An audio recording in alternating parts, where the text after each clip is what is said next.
Sacramento County.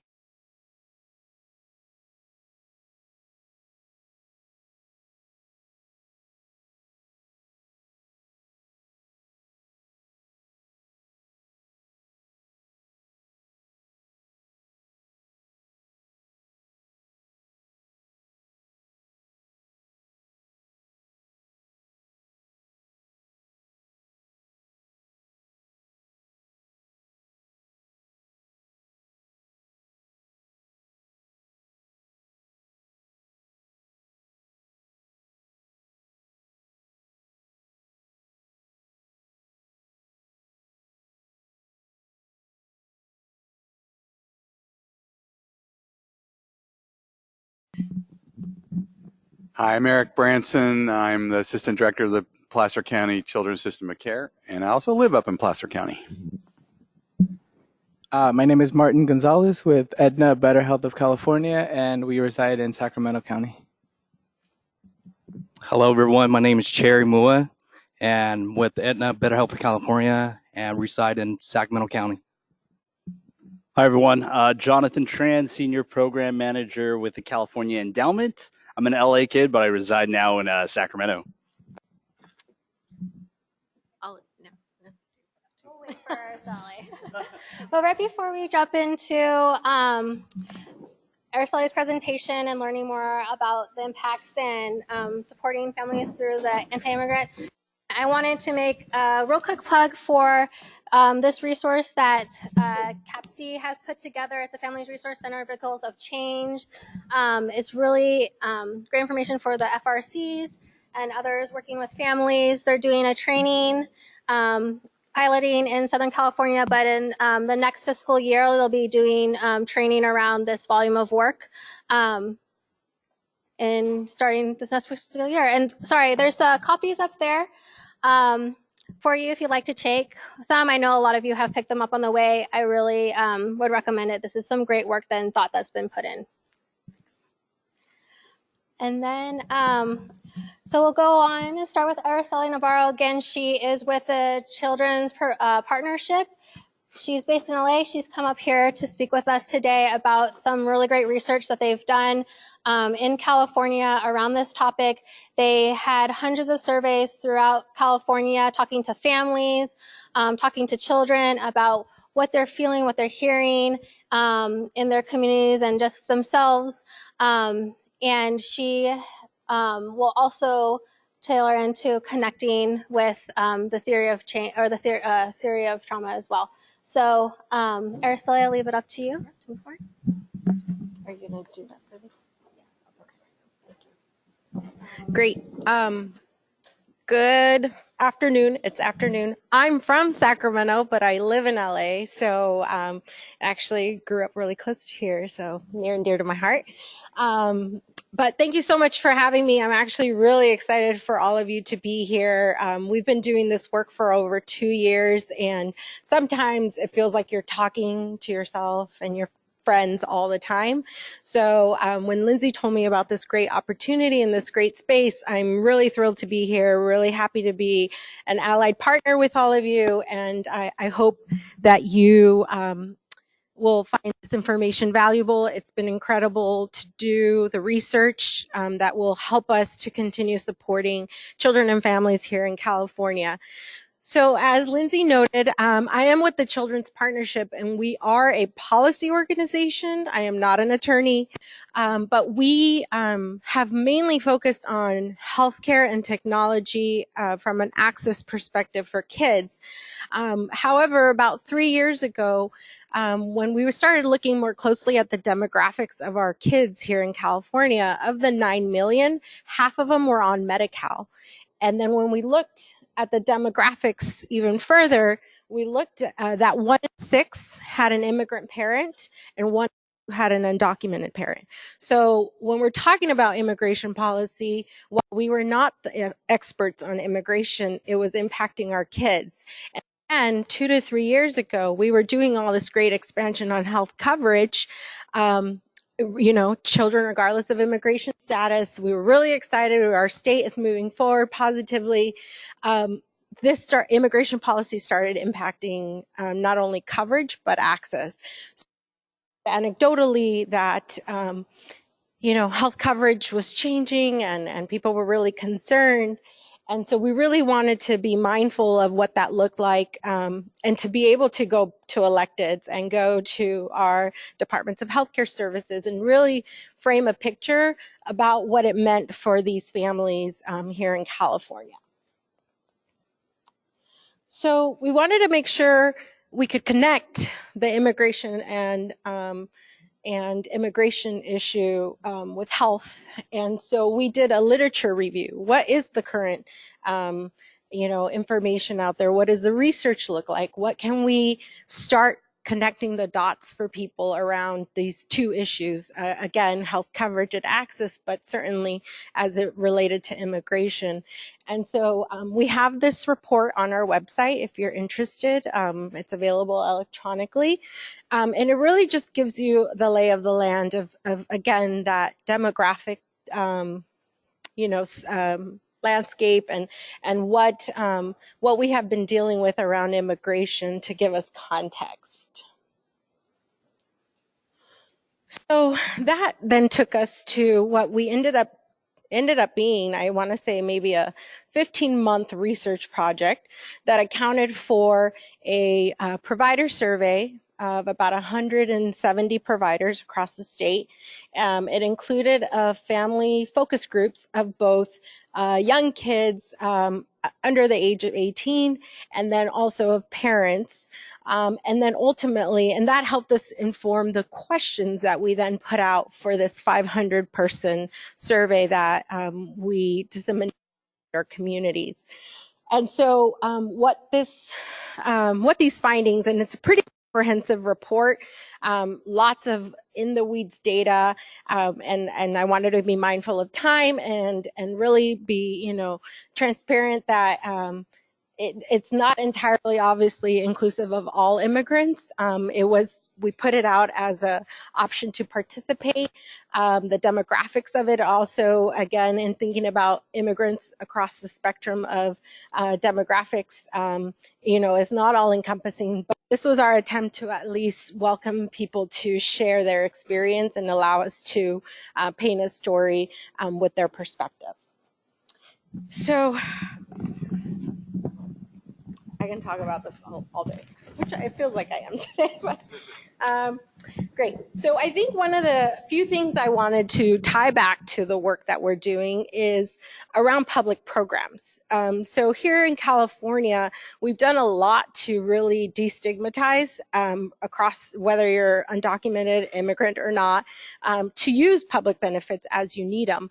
And one of the things we wanted to make sure was around public benefits use. As I alluded to in terms of children, we were at about 98% of children covered in California, which is pretty incredible. However, that does not translate to usage of coverage. And so as we were doing this research, we were recognizing that a lot of this, the immigration policy was having an impact on usage and actually coverage.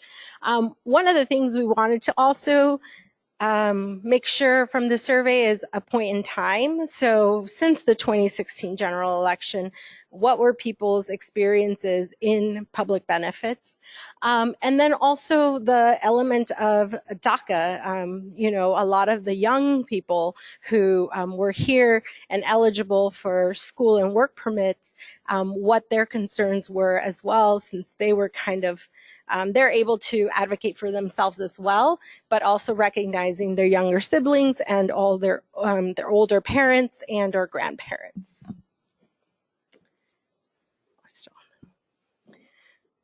So some of the common themes, wanted to make sure these are some of the things that were coming out from parents and their true concerns around what was translating, what was true policy, and what was just rhetoric. I think you can go to the next slide. Okay. So I'm really thinking about what does this look like? And we'll kind of talk a little bit about the infographic that you all have at your tables, the colorful one. That was from the provider survey. but it was really truly an impact, when they were hearing the rhetoric, in terms of how they were doing personally. So their behaviors changed. They didn't necessarily say that it was a result of what was happening to them as a result of immigration, but they had stomach aches, they had anxiety. So it was coming out in different ways. And then once the providers were talking a little bit more closely to them, it was becoming more apparent it was because of what was happening, not only maybe in their household, but certainly at school and or in their communities. So in terms of public programs, one of the things that we wanted to find out was if parents who were eligible for programs, were they actually applying still? Why were they not applying? What were their concerns? And the top 3 reasons, it was actually they didn't think they qualified, or they had fears about their information being shared with the federal government, what that meant to them. And so there was real concerns around that. And so again, from an outreach and enrollment perspective, where we do this work, often we provide a lot of resources to our community partners. The level of work that continues to be necessary on a FaceTime approach, and again, what we can't guarantee right now because of all the policy potential changes, is still very pertinent and really limiting what is currently law, and people are not actually accessing the resources and the public benefits that they need. The only other flag I wanted to make, really quickly on the other one, was that during the Affordable Care Act and the expansion in Medi-Cal in 2016 for children to gain coverage regardless of immigration status, it took 5 to 6 times for somebody to enroll a Latino specific from the population in Spanish, or, and so again, that constant FaceTime of continued need to reach out to a family in that time when it was really positive, right? That only just shows you in terms of where we are in the political landscape to be mindful of how much more work it's going to be to reassure, to continue maintaining coverage. So for this one in particular on detentions and deportations, we haven't seen many in California, but we have seen some. And unfortunately, they've been around schools. And so a parent dropping off a child. And so it's been, and again, I think the challenge too of what the imagery of it is, where you have the backs of the jackets say police, not ICE. And so again, that causes other messaging issues. But one of the things I wanted to flag in terms of, again, how it pertains to children is in Tennessee, in April of 2018, there was a meatpacking raid and 500 students did not show up to school the next day. So, I mean, we have true data in terms of, again, whether it's direct or indirect, of kids really having an impact on children and their families. And so this is reflected in the data here as well. In terms of perceived obstacles, one of the things I wanted to highlight here was their schools are not safe. So last year there was a bill, AB 699, which passed, and you have some cool flyers because a bill is only as great as its implementation. And so one of the things that we've been working on is this All In for Safe Schools campaign. And that is a follow-up to this AB 699 bill, which really looks to make sure that children, regardless of immigration status, feel safe at school. And so you have rights as a student. And so these pamphlets that we've made available, and they're in multiple languages, but these are some examples that I brought here for you today. It really is about making sure that children and families know their rights. We have healthcare right ones as well, but really to make sure that the trauma that they're internalizing is really met with a community of safe space.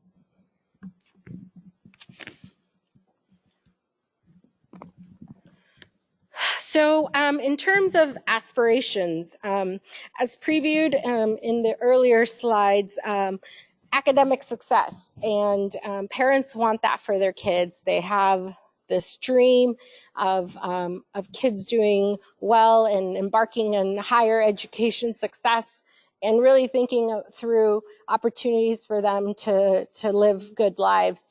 And we're seeing that academic success is being impacted by immigration policy. Again, as I noted, as an organization that does healthcare, we have done a lot of research and have from the Georgetown University.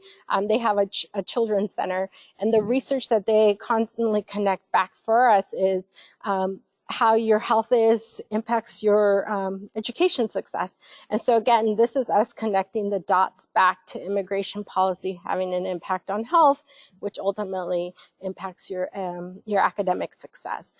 And so we really are trying to connect the dots for families that the immigration environment that we are in is having an impact, but they continue to be resilient. And we want to, as advocates, continue to put that positive lens to it. So I think one of the important things, because there's so much around this topic, is we wanted to learn, how are people getting information? Is it through social media? Is it, do they participate in faith-based organizations? And what does that look like? And it was their peers, social media. And so that allowed us to work with partners like the California Endowment and get our messaging out to make sure that people knew what was law and what was just, opinion. So again, there's been consideration of changing policy. There's been actual executive orders to change immigration status policy, but some of them have not actually become law. And so I think that chilling effect is having a lot of impact regardless of whether something becomes law or not. And so we want to make sure how we're communicating with people actually relays the message appropriately. And so this was important for us to make sure to learn how we're sharing the message. And so I'd love to learn from you all as we go into the next phase of this conversation. Does this make sense to you? So I think this kind of follows on that in terms of feeling safe. Where do families feel safe? Where is this, where do they feel like they can go? And, it's unfortunate that while it is home that they feel most safe, we've had to develop cards where, not us personally, but the organizations we work with, on what your rights are, to literally put under your door, because you don't have to answer the door and you have rights. And so there's like that level of information. Sometimes we've heard cases where it was mistaken identity, and they come in and break down a door. I mean, it's very real for families, and you just happen to be in that community. So really thinking about how do we make sure these places of safety environments are continuing? How do we continue building community in these places where families can truly feel safe? Any immediate questions? Great. Oh. Yes. And so I just brought the infographic, which is a cheat sheet, but we have a pretty comprehensive report.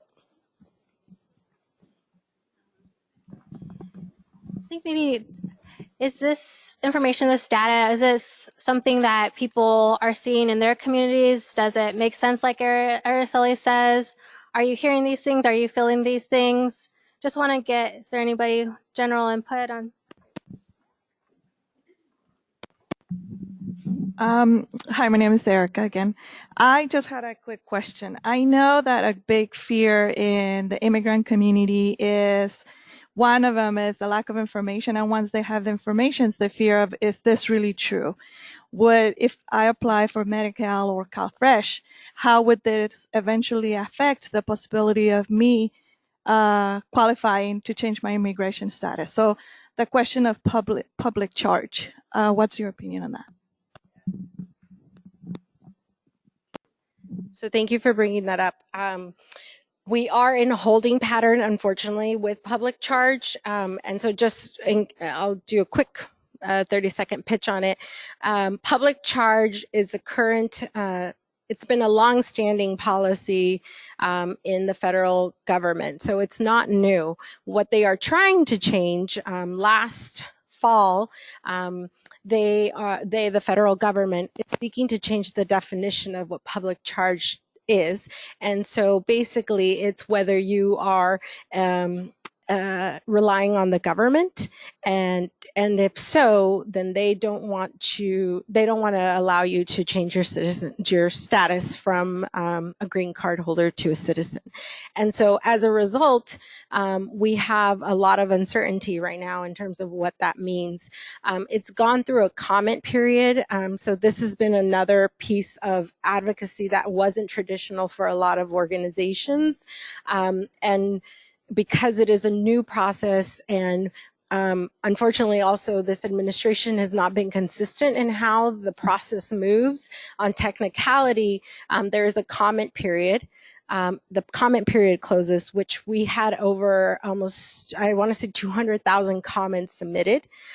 So collectively across the country, in opposition, honestly, to this change. And so because of that, we still don't know whether a final rule is coming, and so we're waiting to see what that includes.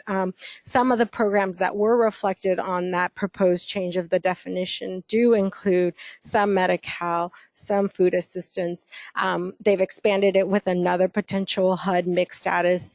So it's getting really complicated, and so to the first part of your question around, what would be considered or qualify, what are we supposed technically, by definition, nothing has changed.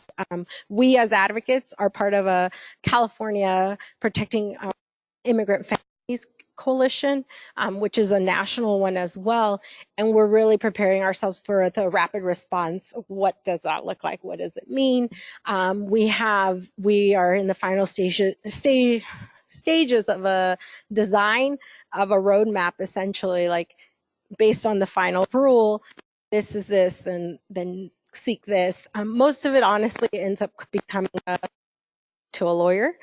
Again, on technicality, they do not share information what we have, but we can't guarantee it at this point, which is a hard part to tell our families. Thank you. Great question. Anything else people like to share on what they're hearing from their communities? Just I'm guessing a lot of fear, a lot of disengagement. Would people say that their communities are not coming in as often? When I used to work for a nonprofit clinic in West Sacramento, I think the challenge there was, and I know you mentioned a little bit about, did the parents know about the services? I think they definitely know about the services. I mean, at least in Sacramento, it's one of the most known clinics there. However, the thing was that the issue of immigration, I think, stopped many people from attending the clinic, and I think the numbers dropped by a lot during that year I was there. And we did hand out those cards that you're talking about as well, so I'm familiar with those. However, I think it's that trust issue that you were mentioning that makes it very difficult for people to come out and still trust even their own. So I saw a lot of head shaking around distrust. And so unless there's another comment, I think now connecting the impacts, the trauma that we're seeing in kids and family due to the climate. So here you go. Back to Araceli. Thank you. Yeah. Great. So again, I'm not a psychologist either. There's some great social workers here who value your opinion and work. We've been working with Dr. Vilma Reyes out of UC San Francisco, who has done over 10 years of research on the psychology and impact of trauma. And really, we recognize that from the age of 0 to 5 is a critical point in time for children. So we know that again, what's happening beyond just the coverage piece and using benefits as the kids are older, the family separation issue that's happening at the border, it is all collectively harmful to children. And so some of the things here that are reflected here in terms of stress as toxic. One of the big measures that we use here in California, the ACE measures to determine, there's a spectrum of 10 measurements that determine, the trauma. And we actually want to make the argument that immigration is one of those measures that should be accounted for. And again, as the research continues to show, we really are seeing a connection between immigration policy and health, and what it's doing and will continue to do in the long-term impact for kids. So for us, again, while we are health policy advocates, we are technology. We think of technology as the innovative tool to help us get more kids access and coverage. For us, this is so important in terms of thinking of the long-term success for kids, that we really are impacting a generation of kids that will be our future here in California, nationally, and globally, to be honest. So I want to talk a little bit about some of the invasive discrimination and oppression. So in terms of, just some of the highlights, some of the things reflected here, just thinking back to Prop 187, Prop 209. Prop 187 was, again, the limitations of children in the education system, come from there a long ways, again, with AB 699 and thinking about really creating school spaces as a protective environment for kids, regardless of immigration status. We've dealt with Prop 209, affirmative action, and then really just wanted to highlight on social inequity and injustices. There is a difference between equity and equality.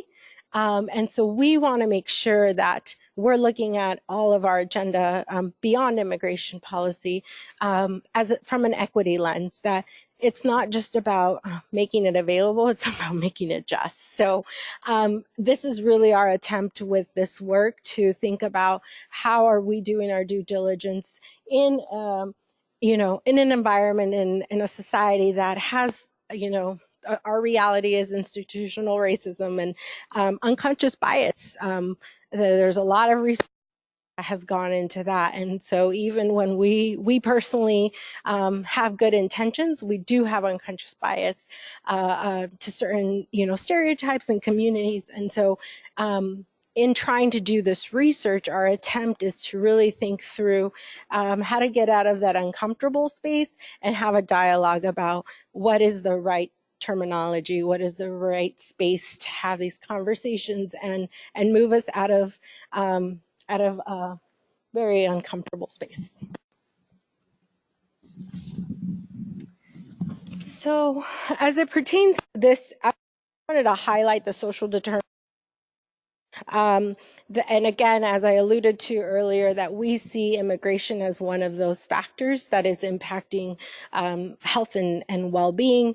It really is about poverty. When I provide you all a policy update later, you'll see that the same population that's being impacted by poverty, not addressing mental health, it is our same children and communities. There is an intersection in all of this, and it's all playing an impact on how their long-term success is, both from an education level and economic success, which again impacts us all as a society. Like, we are all part of this society, and so our approach at the Children's Partnership is, if you deal with the boat with the holes, all of the boat will succeed. And so the tide, we all benefit.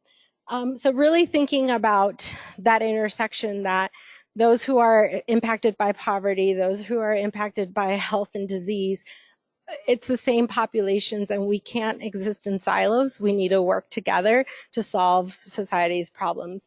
And really from the beginning standpoint, in thinking about how do we make sure we're moving forward. So I think on this family separation piece, this is a whole, I had a whole nother slide. Lindsay kept me to it's just time limitations, but we have a lot of work around family separation. I just wanted to flag in this section, again, Dr. Vilma Reyes shared with us a powerful video of a 3-year-old kid being reunited with his mother, and he wouldn't make eye contact with her and didn't recognize her, and she didn't understand, and so again, when we're talking about that trauma that is getting instilled in children, and again, how they're going to be dealing with this, they don't recognize their parents anymore. They think they were abandoned. I mean, there is a variety of reasons why kids then internalize this, and it impacts their long-term success. So in thinking about adversity and really making resilient communities that are immigrant populations, we don't want to solely rely on their resilience for all of this. We really need to recognize all of the elements that make up these individuals. You think about in terms of the impact of age and their previous harms. Many individuals who have come as refugees come from countries where they've already experienced much trauma, and so to come here and experience it all over again, or a new level of trauma, is just re-traumatizing them. And for us, from a policy sector, we really are facing the challenge of making access available to the kind of resources that they need to address this trauma. And so we want to make sure that all of these factors are accounted for, and that we are providing services, whether it's covered and or access to what they truly need. So I alluded to a little bit about the resilience of community, really thinking through how do we integrate families who are worried about using the services and benefits that are provided to them? How do we make sure that they are sharing their story? How do we make sure that we're not providing this policy theory, but really integrating their needs and being really patient about wanting to find a solution when there's continuous policy attacks? And so just being really sensitive and empathetic to the experience, and that we don't have to have all of the solutions right away, but that we collectively, and which is why I'm so excited to be a part of this group, is that from your lens and your approach, how can we make sure that we're providing the appropriate space for families to succeed? Thank you. I don't know if you have questions. Is there any questions from around the impacts of trauma on kids? Are these the things that you're seeing in the community? Are you still seeing resilience and hearing that story around hope? Want to hear thoughts around. Oh, there you go. Thank you. Hi, this is Kevin. Well, I definitely want to hear more about protective factors specific to immigrant families, and how we can best support our immigrant families, and what protective factors are currently being used by communities to support this. Also, I'm wondering just how to best support and also the behavioral challenges, because I work a lot with kids. So the behavioral challenges that we're seeing as a result of this climate, can you tell us a little more about this, like especially how it affects like academic achievement? It seems pretty obvious that it's creating stress, which short circuits the brain to learning and accessing education. But like what I'm wondering is pervasiveness, if we understand like how pervasive the problem is. And you were talking about like the change since after Trump took office. Thanks.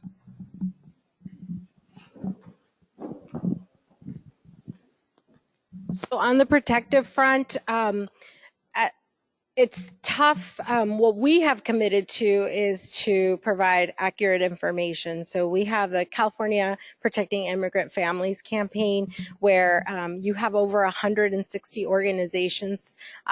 We rely heavily on our legal partners. They are feeling the brunt of it because it's a lot of case by case, but we have committed to provide resources. So we have resources in over 13 languages on how to explain from public charge. As I mentioned, some executive orders that have come out. The California Immigrant Policy Center is one of our leading organizations here in the state, where they're providing resources. But I would direct you to the California Immigrant Policy Center for the resources. We also have on our landing page a series of materials that I didn't bring entirely all here, but that you can order in bulk for organizations. There is a lot of legal lawsuits. Our Attorney General here in California has put forth a lot of lawsuits, and we also plan to. So again, I alluded to on the public charge front that once that, if and when that becomes final, there's a lawsuit already. So there are plaintiffs there. We have everything from a organized manner as much as we can, and so that's why it's important to capture stories, which I think will be talked about a little bit, because the human impact, we have to make sure we capture it, and it's so diverse. Like, we don't want to pigeonhole to one kind of story. There's Haitian immigrants in the border region. Again, the diversity and the needs. You have in Adelanto, you have some of the locations where people are being, treated. They don't have translation, for example, of attorneys, of their rights and needs. And so there's a level of support at every point in contact with immigrants, and we try to do it through schools. We work with the new CDE superintendent to really get the message out, work with local schools. We do presentations at the local level. And we do coffees with parents. Like, literally, it's trying to build a network to build that trust. And all we can try and do is share accurate information. And so that's part of that 160 organization network. That includes that legal and sometimes pro bono work. It's just hard. And then just really quickly on the other piece around the behavioral piece, I don't have it with me, but I'm happy to connect back with Dr. Vilma Reyes, who has that trajectory of impact. And again, what are those implications at certain points in time? But again, it's generally reflected as an initial anxiety attack, a mental health breakdown, it's a stomach ache, and then it just triggers they get delayed in school. They don't show up to school. They rather be home in that safe space. They don't want to leave home. They don't want to leave their parents. There's been instances where citizen kids think they're gonna, or their parents are gonna get undocumented because it's just deported, detained because of misinformation. Seems like there's an overwhelming, as we saw in the chart, an overwhelming amount of negative misinformation going out there. So sounds like being a consistent, strong voice of support and knowing where the resources are to give people the right information of knowing their rights is kind of a big part of it. And a lot of resources are going towards that. So I used to work in foster care, so I know it impacts the foster care system to a large extent as well. And you said schools aren't a safe place, it impacts their health. So my question's more pertaining to, like, as the expert kind of in this, what your recommendations are is how much of a public stand different corporations and agencies, like, I'm thinking, like, ICE is not welcome on our campus at, like, schools, or, like, you know what I mean? So more of how can we have a louder voice in how harmful this is on families in our community? Thank you. And Yes, hold on 1 second. Just please speak up for the audience. Thank you. So just really quickly, perfect and excellent question. As I alluded to, the All In for Safe Schools, there are some examples of ways schools can integrate it into the physical look and feel at their school sites. From a policy and posting the policy that this is a safe space. LA, actually, Elk Grove just sent something. Again, I'm from this area, and so I have friends who are like, what does this mean? And so there are campaigns by schools where we can share some of the templates so you know what that looks like.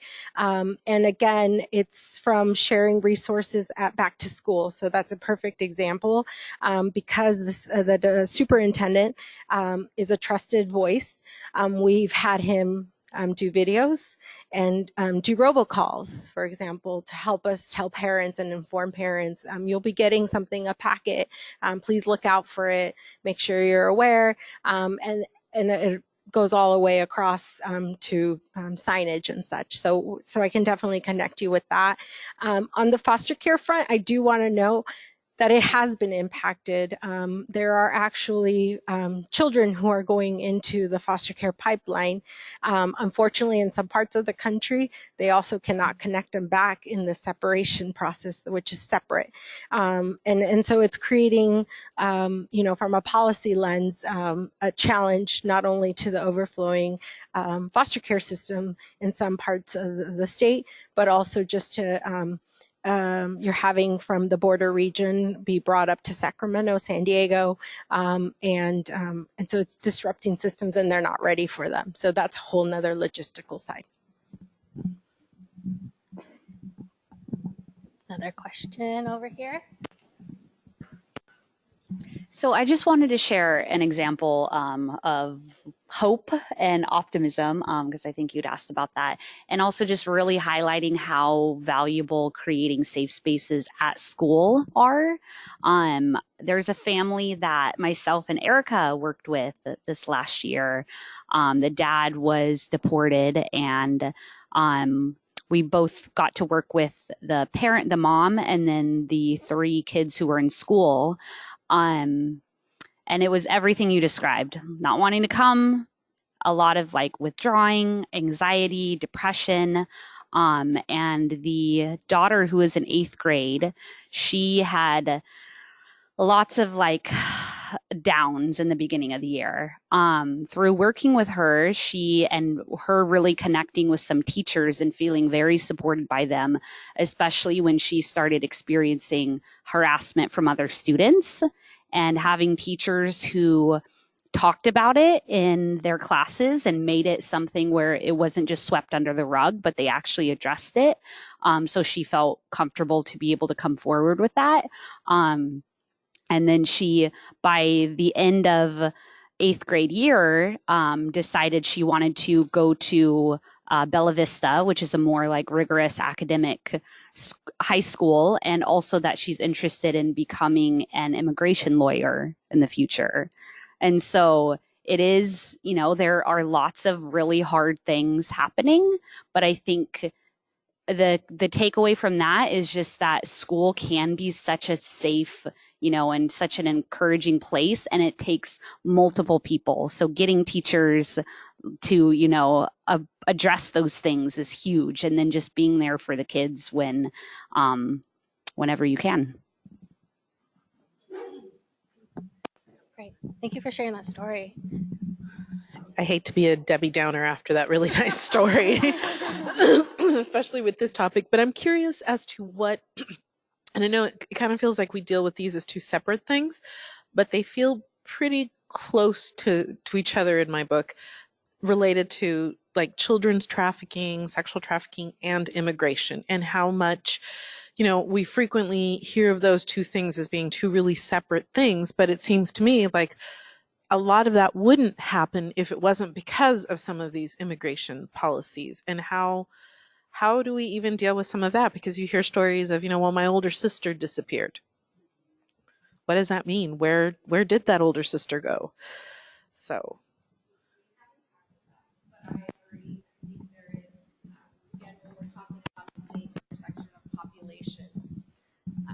So I've noted that we don't directly deal with that, but we recognize, again, when we're talking about these families, they don't exist in silos, and so they are impacted many times by trafficking and such.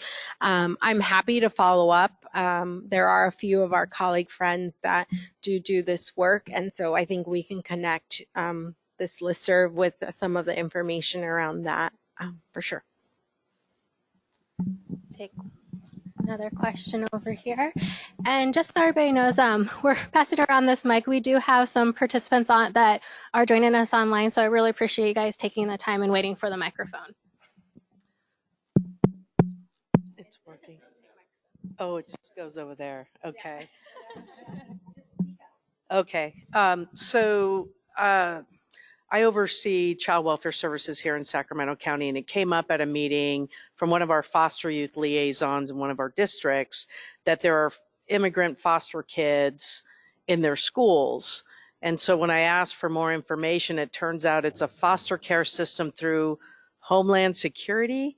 Do you know, because these kids haven't come to our attention, but we were told they're under foster care with Homeland Security. Do you know what that means?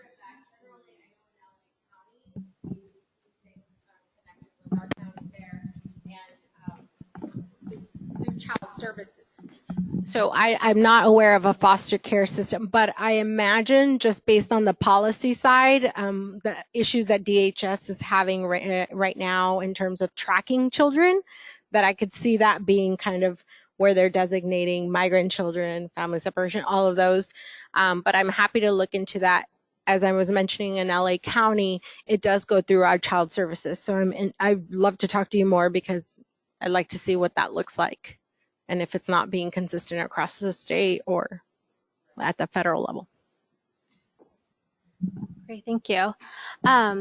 So a lot of information, maybe take a little break, think about it a little bit, and we'll come together and do some small group discussion and learning from each other about what you've been hearing and best practices. For people, the restrooms are right down the hall on the right-hand side if you like to go. Again, there's some burritos and water, but we'll take about a 15-minute break and come back at 1:20. And online folks, just keep waiting and we'll be right back.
around maybe possibly around the presentation that Araceli just gave, what you're all doing, but that's actually what we would love to do right now is to talk about current approaches. What are you all doing to address this issue, help your community, support your communities?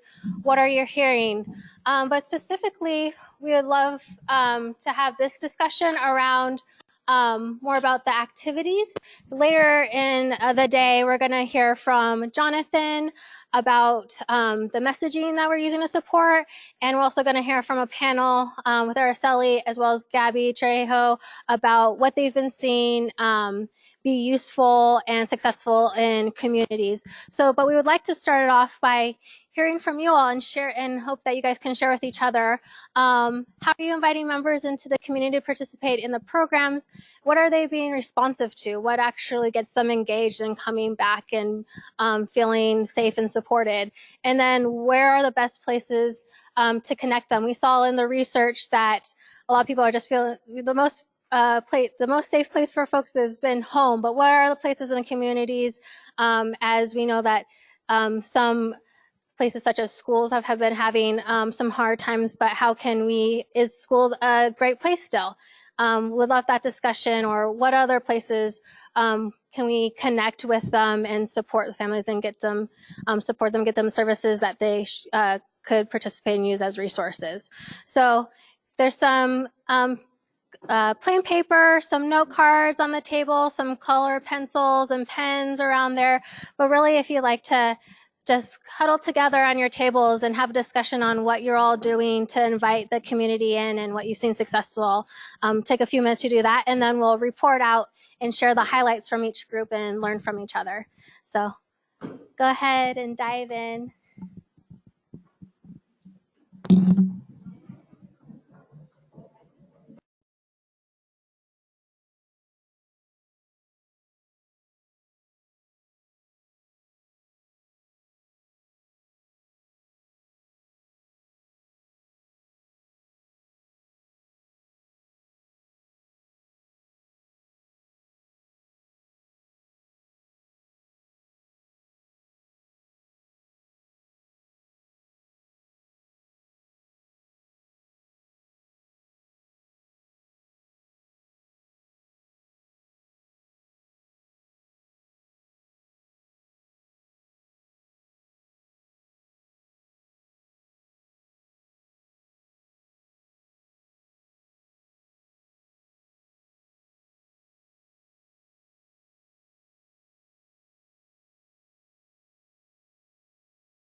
Do you guys have somebody else? We do.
All right, let's come back together, wrap up conversation. Sounds like there's really great discussions going on, and so wanted to start back and now share with the group and just one or two highlights from the conversation that you had that you guys learned from each other. And we'll start with this group right here. Oh. And I'm sorry if I'm actually going to also make the presenters stand up. Okay. Well, do you have a couple hours? No. We found that families are responsive when you're in their home. And since I run a home-based program, Mason here, they have a resource center, so they're very comfortable going there because they're never away from their children for very long, and so it's a safe environment.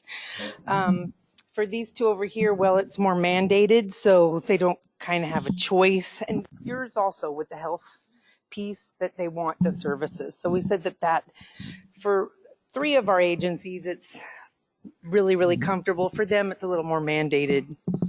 And that we just try to deal with providing language services for all the different immigrants that are coming in. For my agency, it's been a big push for Dari and for Arab families that come from Syria. So we need those languages. We need some cultural sensitivity training. So those are some of the issues that we've come across. Thank you for sharing. Yeah, it's so many different people coming from all over, and that is a really big, having the resources and translation services to really be able to speak with them and communicate them is definitely a big challenge, especially here in California. So we'll move over to this group. So we had a lot of ideas representing Sacramento County behavioral health, child welfare, primary care, and the schools. Behavioral health side, we spoke about some of our prevention programs where we've had some successes engaging underserved communities by just addressing stigma, which is a challenge, and going into maybe providing services in homes, in faith-based churches, in community centers. We talked about, on the child welfare side, success in partnering with the Mexican consulate, and some others spoke about just partnering with other agencies that are very well connected in the community, like La Familia. We had a lot of agreement around the need to hire clients and personnel that look like our clients, and how that can be a challenge in terms of workforce recruitment these days. Working with schools is with a safe place message to families, and getting superintendents on board. Great. Yeah. Well, thank you. That was really great comments. And yeah, partnering with folks to strengthen the message and build in resources and connect folks to people, break down silos. That's a really great point. Who's the we changed. All right, go for it. Okay, so for us, it was similar to what these other groups have said. So having individuals that speak the same language as our families and the communities that we serve. We have a very diverse team in the school setting, and Liz was pointing out that she utilizes her Spanish speaking quite often in her work. Another one was doing a warm handoff. When we do refer these families to community agencies, it could be intimidating or scary for them to go to these places alone. So it could be we go with them to the agency, to the clinic, or we do our own tours and connect with these other outside community agencies to have an understanding of what can the client expect going in. So that was another part. Knowing where the information is coming and going, so that would be on our part to be able to share that with the individuals that we serve. And specifically for the school setting, having, schools do back to school night every year, so having a higher up, whether it's an admin, a superintendent, come in and give that welcome message and let them know that it is a safe community, it is a safe place for them to go, and what resources they do have available, because the schools are doing a lot. And then in regards to question 2, it would be, doing home visits. If the parents are more comfortable meeting in schools, and really just having it be client-centered. If they want to meet at a Starbucks, if they want to meet at a cafe, if they want it in the home, then whatever the client would want. Thank you. And our last group over here. So, like everyone else said, I think for number 1, what do you find families are most responsive to? We also went with languages. There's so many of them that I think even not understanding a simple word can mess everything up for them. And I shared a personal example here at home. When my parents get mail, they don't read a word correctly and they freak out, even though it's just something as simple as, you got to go to make an appointment or something like that. As for the second one, we said both me and my coworker here are community development coordinators, so we do a lot of health fairs at the community, and I think that's the perfect place to approach someone because they're curious as to what services are there or who's even present at these fairs. So when they come up to us, we educate them on obviously the importance of healthcare, and when they do speak about immigration, we tend to refer them specifically to other agencies that we're familiar with. And again, using the language that they're using, I think definitely, makes them feel comfortable about it. So.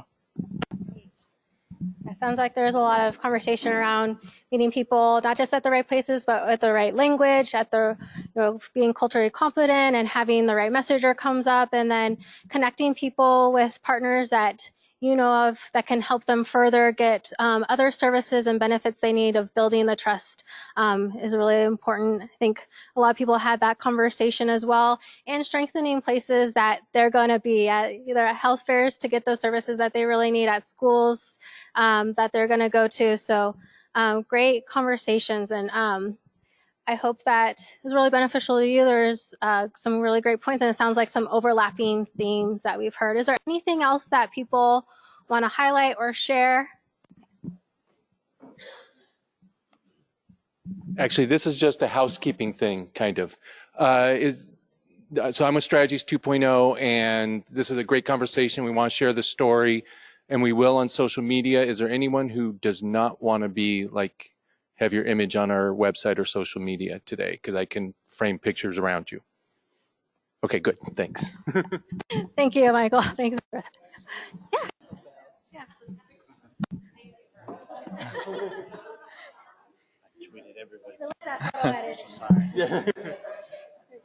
Yeah. Something else I forgot to mention is we talked about how parents trust their children. So if children speak with case managers, for example, you guys at the schools, I think that's definitely a place that parents can come to and also open up to the case managers. So that's something that I forgot to bring up. Right. That followed up from Kevin's question, I think, about protective factors, that a big protective factor around trauma is someone you can trust to be a support. Thank you. And then I think another one that came to mind was really having also these agencies come to the schools. So I know our district does like resource fairs maybe a couple times a year, but having them maybe more school centered and doing them monthly or, quarterly, whatever would be best for the population that we are serving for that area of the school. Helping them make that connection in a place they already feel safe. That's awesome. Great. Any other things that you'd like to share? That was a really great conversation. Thank you for sharing all of that. I think we would like to build upon this conversation and bring back Araceli and also introduce you to Gabby Trejo, from the Executive Director of SACT Act. I know I mentioned her before. Her organization does a lot of work in the immigrant communities, and just want you to, again, build upon the conversation that we're having about best practices, getting their input on what they've seen been successful in the field, and also learn about some of the resources and just have dive in a little bit deeper into this conversation. So we have some questions that we have created to help start the conversation, but we'd really love it to be interactive too. And so please feel free to raise your hand and join in the discussion whenever you like. Same with the folks online. If you have a question, please feel free to ask it and we'll make sure that we get it to the group. So maybe we'll start off by, Gabby, if you'd like to do a little round about yourself. And then we know Araceli, so let's start with you. Good afternoon, everyone. My name is Gabby Trejo. I'm the Executive Director for Sacramento Area Congregations Together. We are a local organizing network. We organize in the faith community. And we've been in this community for 28 years. And we're part of a national organization formerly known as PICO National, People Improving Communities Through Organizing. Now we are Faith in Action. It's our new name. So we do a lot of community outreach, and we train lay leaders to become leaders in their communities on different social justice issues. And really our job is to training to become advocates for justice, whatever that looks like for them. And so it's such an honor for me to be here and to see that you guys have such wonderful ideas about how do we ensure that our families, that we're being responsive to the need that our families have. So thank you for having me. I think we'll just start it off with what are the, I guess we'll start off with one of the questions that we asked the larger group and just get some thoughts from you is how do you invite people from your communities to participate, and how do you engage them when there's so much distrust going on? What have you seen been working? I know we got some great insights and thoughts from the groups, but just want to see if you had anything to add to what we've heard so far. So originally, when we had the expansion of Health for All Kids in 2016, we had launched a campaign called Let's Talk, and it was intended for parents, for school administrators, teachers, to tell them children now have health coverage. Here's additional information and resources that you can provide to families. When we were talking about health coverage, nobody wanted to talk about health coverage. They wanted to talk about immigration. They wanted to seek legal advice. And so what we ended up doing was partnering with school sites to do both having an outreach and enrollment worker there, having a legal aid agency or an attorney there from our statewide or national partners in different regions, and then a policy side to provide that update. And it's been pretty successful. We've gone statewide. We still continue to do those. I actually have a colleague here in Sacramento doing one today.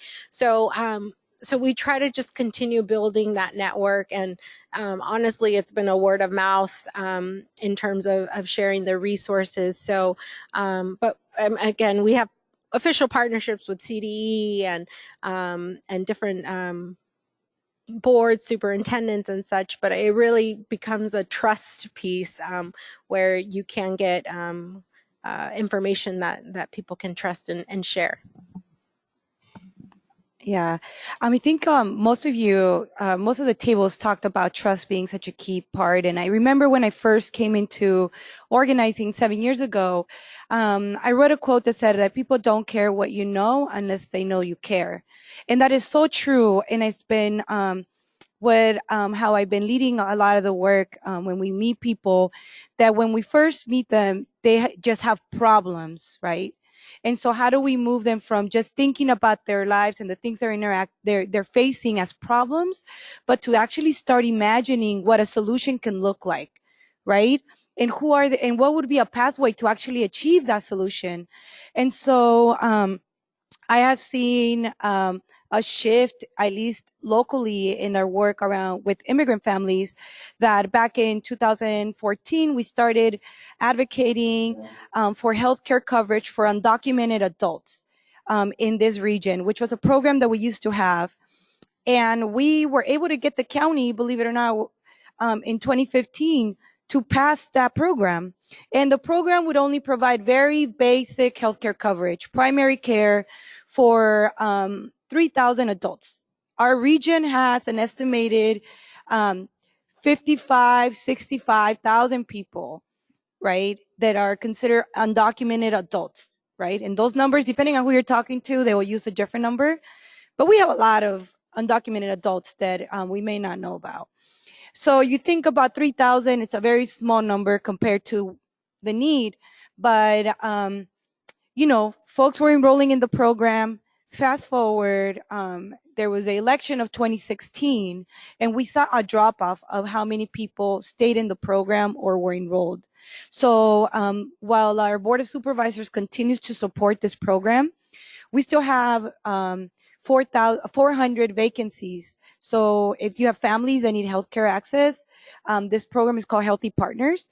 But just to kind of highlight that what's happening in our country impacts the way that we see our families locally, right? So while before, like I said, we work in churches, different congregations. If I brought a presentation around healthcare coverage or driver's license bills, the AB 60 that was passed back in 2013, we could easily, after church, we could get 50 to 200 families stay after church to get the information.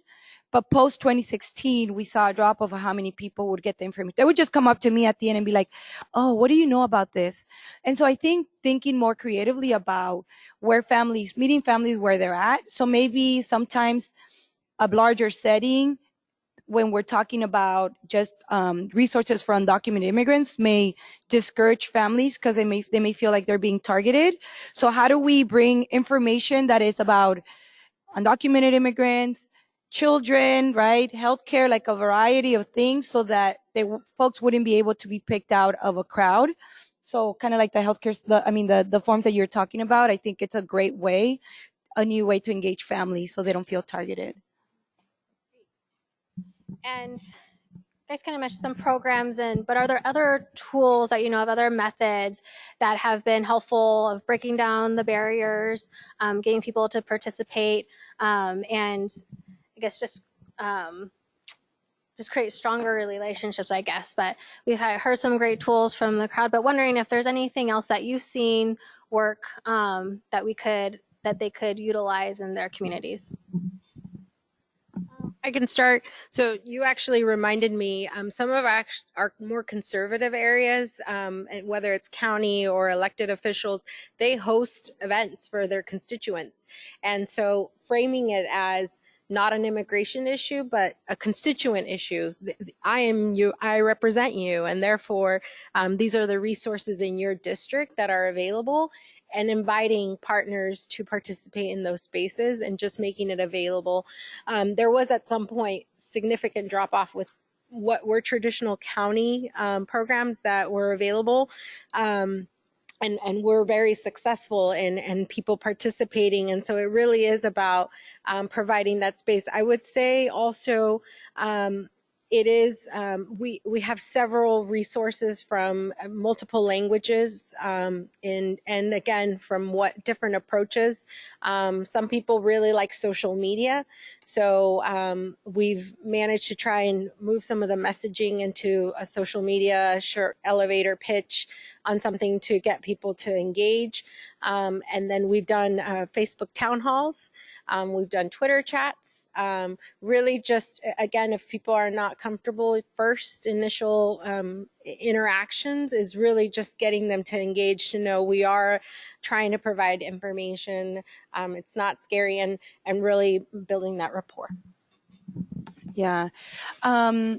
I think I heard some of you talking about visiting families, right, in their homes. And for those of you, you probably already have heard of the Teacher Home Visit Project, right? That project was actually started by a committee within our organization years ago. It's a group of parents that sat around and were like, well, how are we going to solve this issue, right? And it was like, well, it would be easier if the teachers came to us. And so how do we create that and not just make it my husband's in education, so it's like an opt-in if a teacher wants to participate, but that how do we see our roles as extended, right? It's not just like a 9 to 5 job. I mean, not that I'm trying to make people work more hours, but how do we work smarter in a way that is going to benefit families long term? And then also thinking about like we said, language justice, right? So what would it look like for our school districts or any meetings to have multilingual? And, you know, as a director of an organization, this has been an area that I need to grow on too, because when we think of language justice, folks like me traditionally think Spanish and English. As long as they're translating both of those, I'm good, right? But we live in a county that is so diverse, multi-language, right? And so how do we ensure that every meeting, every big forum has multiple languages being interpreted, right? And so that's one thing that I think is really important. I'm sorry. Language justice is a term that's pretty new to me, but I'm hearing it more and more. Could you explain just a little bit what's the difference between language access and language justice in your mind? Just, Araceli, you can chime in too. Do you want to take a stab at it? I think it's exactly that. It's really thinking through not just one traditional. In California, for example, we do top 5 languages of translation services for the Department of Healthcare Services, for CalFresh. So really thinking about understanding your population and reflecting the resources to not just say I checked off a box, but really I'm being thoughtful about the populations. In my small group, we talked about Farsi and the Somalians, and really thinking about even with Latino cultures, it's not just Spanish, it's indigenous languages. So really being mindful of not just checking a box, but really being intentional of who you're trying to serve. And because there's some languages that are not written, right? So then, like I know, like if we were going to do something that was going to include the Hmong community, we can't just translate something like literally. And also like moving from thinking of translation to interpretation, right? Because sometimes even when I'm translating into Spanish, I have to explain the concept before I can get to a word that I understand, right? So that's kind of what I mean. Well, that's a good point. I think that maybe others thought about too, is just the way that people communicate depending on the language and the culture. Some don't have a written language. So what's the best way of reaching to them in a way that they'll understand? So that's okay, great. So I hope that was helpful. That was helpful for me to hear the difference between language access and language justice, and it makes, that's a really great approach. So how are you guys addressing trauma when you talk to people? What are how do you go about it? I know language and the approach or language and where is really important, but when you're talking to families about the impacts of the anti-immigration or just distrust in government, how do you kind of explain it to them and explain the situation to them, make them feel more comfortable and more able to get the resources that they need and participate in the programs that they will help them. Yeah, that's so one way that we've tackled that. I would say that at least our leaders, our base, they wouldn't necessarily talk about. Most of our immigrant leaders are the primarily Latino, because we organize within the Catholic churches, and so that feels a certain way. When you talk about mental health or any of that, I could just, if there's a stigma with it, right? Like in many communities. And so one part has been obviously encouraging to speak to some of their faith leaders, right? Because that's a lot of how they relate to our work. But we've been really blessed to be partnering with some other organizations locally to lead some healing circles for folks, culturally competent healing circles, so that it's not seen by our leaders as like clinical, but actually they're just sitting around talking and sharing stories. Then at the end of the sessions, right, they like our Spanish speakers had like, it was scheduled to only have 4 sessions, and they're like, no, we want to keep going. So they ended up doing it for 7 weeks, which I was like, all right, you do you. But it was amazing because they were able to see that it wasn't a individualized pain anymore. It was a collective pain. And so then we're able to transition them to think about structures and what is it that when we think about, so folks look at national news and they think, oh, he's a racist, right? But that how do we have them dig in deeper?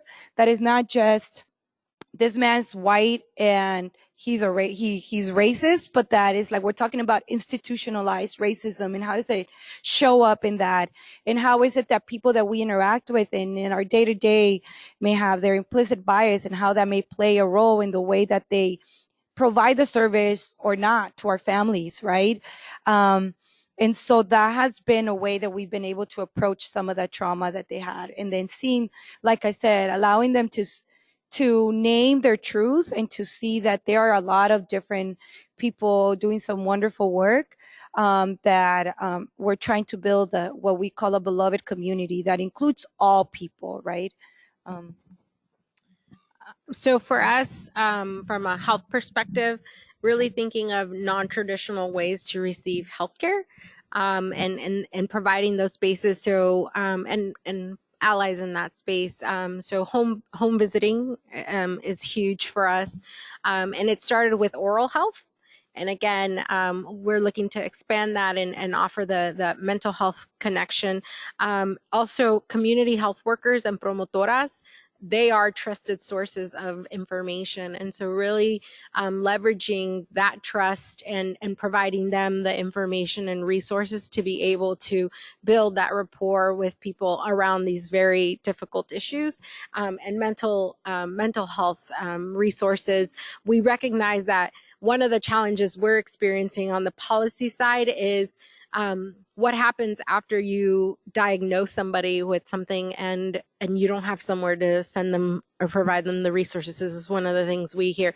So really thinking through, we don't want to just diagnose individuals, or, it's not about that. It's providing healing circles and spaces where people can feel comfortable and then be able to get the needs addressed, and really have the space to talk about it.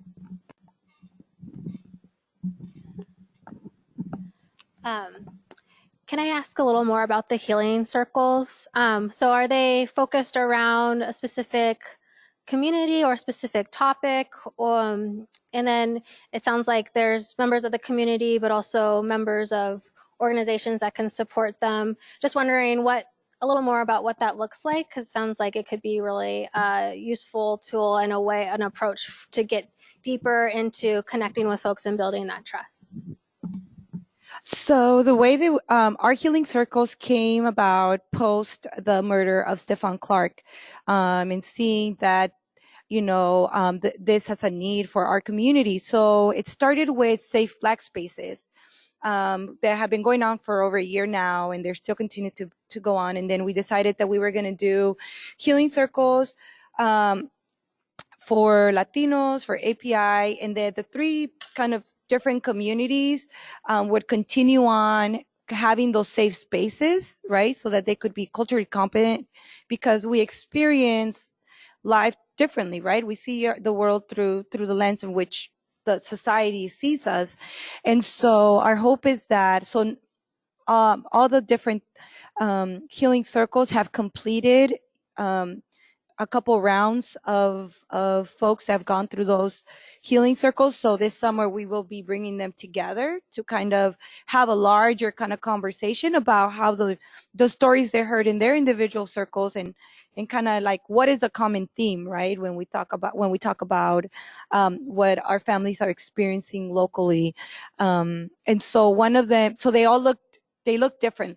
One of them, I know that the Spanish healing circles was very based around like faith and what their faith says about justice.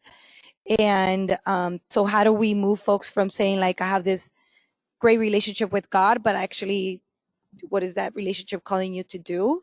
Because they were done inside of the parishes. But then the other two were very open, and like I said, they still continue to happen. So I'm happy to send out schedules for upcoming healing circles. We haven't directly done that work, but as a partnership organization, we value them, and we know that there's a few healing circles that have been successful models in the Central Valley. And so again, happy to connect you with those partners who are doing a lot of this work. Thank you. And I think the last question that I really want to ask, and then open it up for folks to ask questions, is who are those partners for people to reach out to build capacity, to get resources for them to help support when they're doing the outreach, whether it be more knowledge or whether it be translation and interpretation services, or what partnerships do you think are important to let people know about to help strengthen the work when they do, so they can better build trust and better serve communities? Okay. So I think of folks like, if you have a congregation that's close to your school site, we're always kind of happy to see if we have access to that congregation. So that's one way to at least have the clergy promote whatever event it is. Depending on the denomination, it may look a little different. But we partner a lot with La Familia, because we don't provide any direct services at all. So that's really important to know. So for us to knowing who are the different partners that have direct services, then we're able to do what somebody mentioned, like a warm handoff, right, to them. So La Familia is one of them. Also, World Relief, Care, Opening Doors, and I'm happy to send you guys a list to so that they can forward it to you all. Care, we work with Fuel, which is for the city. It's their kind of like, it's like our emergency program for immigration in case folks have any kind, need an attorney for an immigration case. And then we have a hotline for immigrants that they can report ICE activity in the community. We run the hotline. And, I mean, there's a whole list, but I would like to mention, while I have a long list of the partners that we work with, I'm also very clear, like I mentioned earlier, like some of the areas that we need to grow as an organization. And that is, when people think of immigrants, traditionally, especially in this region, automatically like Latinos come up. But the reality is that that we are a big part of the population in their community, but there's a lot of other immigrants. So for me, it's really thinking about who are those partners that I still need to build relationships with, because we do have a huge refugee community here. And I know Opening Doors, World Relief, those are organizations and Care that have deep roots in those relationships in the community. How is it that we need to kind of expand that work to reflect the diversity in our community? So for us, we continue building relationships with school districts, the counties. Again, I alluded to AB 699. By law, they all should have a policy. So I welcome if you are not aware of it, ask them for it. And we're happy to share what that looks like. And it can be a spectrum of literally having the policy available to resources to banners as we discussed. And so we can connect you with other school districts. Sacramento Covered. We've been partnering with them a lot, again, because immigration continues to come up as it pertains to coverage. The California Primary Care Association, we've been partners with them in facilitating an outreach and enrollment work group of part of that 160 organization larger campaign around this issue.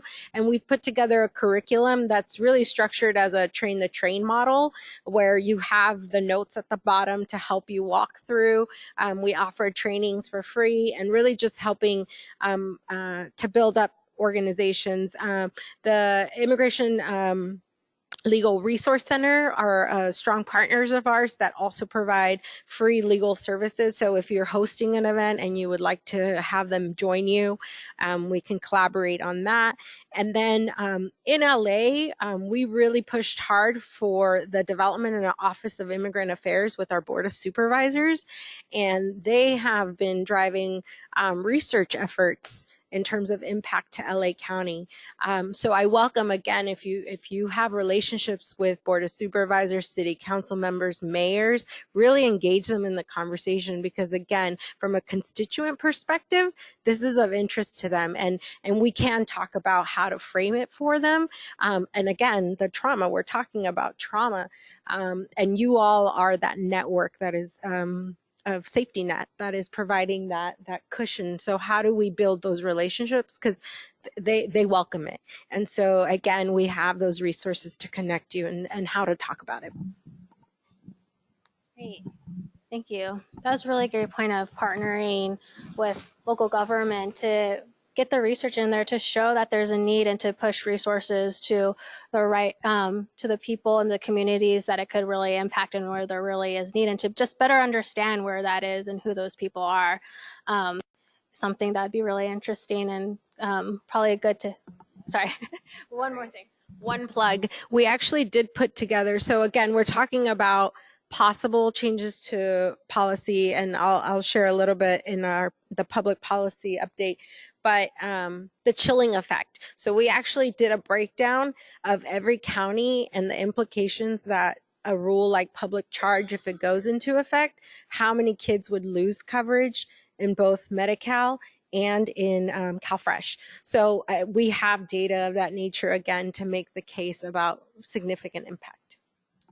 And just to add something on public charge, I think even like she's sharing around the healthcare impact. I mean, families that are in need of formerly known food stamps, and I don't know what they call it now, snaps, or I don't know, they always change the name. But food stamps, right, that are families that are dependent on that, that I personally know that are like, no, I can't get food stamps because then I'm gonna get in trouble, by the government, is that independently of whether or not public charge becomes the law or not, the damage is done. So the more the families can know that they can still get it, this food stamps, these services are for their children who are citizens, right? And so that's really important, because there's the chaos is still out there.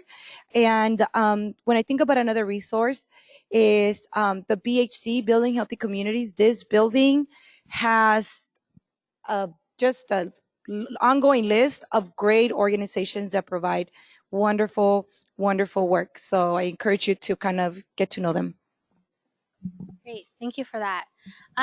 So now I'd like to open it up to see if there's anybody that has a question or just a comment too about what we've heard from our panelists.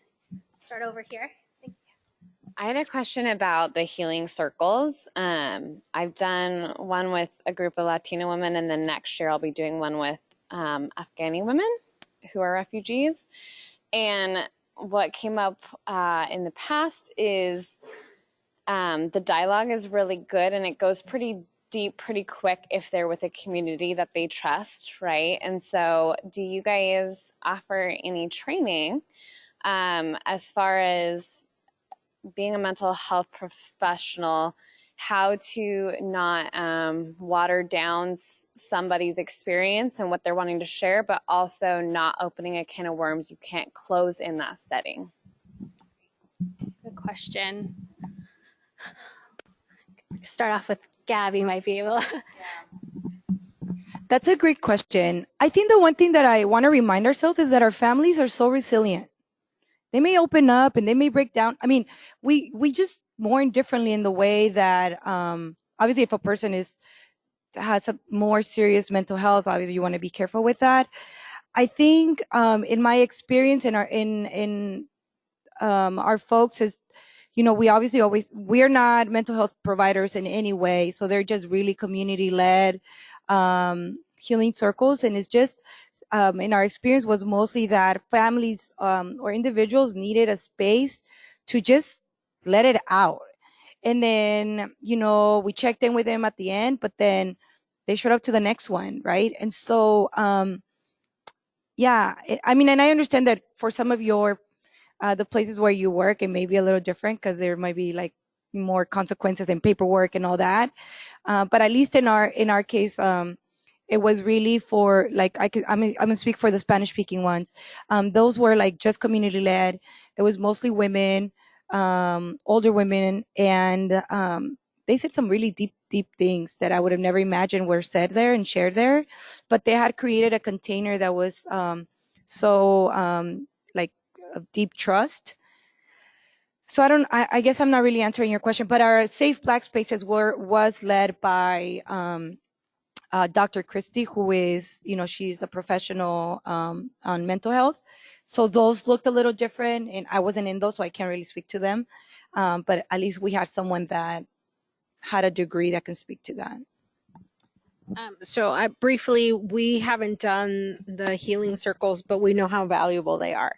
And so from a policy lens, what we've been working on is how to get that reimbursement for providers to be able to provide this kind of space. Again, when we're talking about a non-traditional setting, where you can really get to a root of an issue and allow the space for individuals. So I work more on the technical side. How do we make sure that Medi-Cal can reimburse, that we can get the providers to be able to offer this space? How do we build that partnership with organizations, and how do we show and make the case that we can continue to advocate for that kind of service? And I'm not an expert in healing circles, but just a thought came to my mind, and you can maybe hear what people think about it, is having a space, private space or a private area where people that do need to spend a little more time grieving or just time away from the group, where they can take a moment and sit and rest, and then come back to the group when they're ready. But just having a place where they can have that safe for themselves, where they can just cry and let it out, might be helpful. Has anybody else participated in healing circles, or has any thoughts about if somebody is really grieving, how we can support them? No, that's a great thought. The healing circles, also that a lot of them go in series, so having a place where they can continue support and grow from them and strengthen communities and individuals is really helpful. Go over here.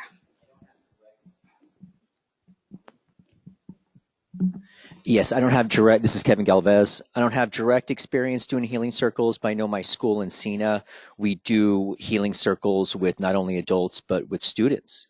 So healing circles are definitely an effective way. And we found that the school environment is a safe place to have them, and that people will participate. Yeah, that's great to hear that schools are participating in them. Great. I'll go here and then I'll go to John. My question is in regards to the ICE hotlines. Like, I guess currently, how much activity are you guys getting in terms of calls, and do you expect it? I mean, I know we got some news that, in the upcoming weeks, things are going to be happening. So have you guys gotten calls through the hotline just to have an idea of what the communities are now starting to think and say and see? Go ahead. Sorry, Great question. So just so the hotline kind of goes in waves in terms of whenever there's something happening nationally or somebody makes a statement that tends to be very racist. We get more calls because it creates more hysteria. So the hotline is designed so that, just for everybody to be clear, because there's two different ways that you can give information to folks. So the hotline is designed for when, if ICE was outside their door, right, or ICE was seen out in the parking lot of some grocery store, so that we can, people can call in and say, I just saw ICE here on Fruit Ridge and 65th. Can somebody come check it out? So then we send a group of legal observers who are community leaders that have been trained to go out there and verify that it's ICE, right? That's immigration. Part of why we ended up having to do this is because early post 2016, literally like in December of 2016, folks, somebody posted on Facebook that ICE was on Fruit Ridge and 65th. And so there was all this chaos, right? I was getting messages from everybody in the ecosystem. And then we went and find out that it was just local SAC PD that was going to do a raid on like some drug bust, right? But because they were with white vans, people just made assumptions.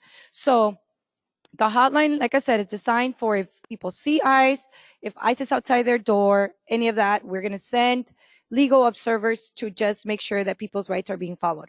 They're not to interact in any way with any arrest taking place, right? But if you have families that are in the process of deportation, then you can call us. We have an organizer that is designated to all our immigration work, and we can do family accompaniment. That means that if they need to go to court, whether it's criminal case or immigration case, we can send a group of volunteers to go with them so they're not lonely, and so we can explain what the process is going to be. If you've never been to court, you know that if you've been to court, you know that you go to one court for like 2 minutes and then you leave and then you have to come back another week. So kind of explaining to them what the process is going to look like and see if we can find other resources for them, like attorneys. If you have a family where they, like today they called you and they're like, ICE came and picked up my family today, then we can FUEL, FUEL. It's the program for the city. They just hired an attorney that is just designated to doing that immediate response. She's an attorney that can do the immediate response. She will not be the long-term attorney, but they will be able to assess the family in that moment. So hotline is eyes on the street or at my door. If somebody was arrested already and they're under custody, we want to call FUEL.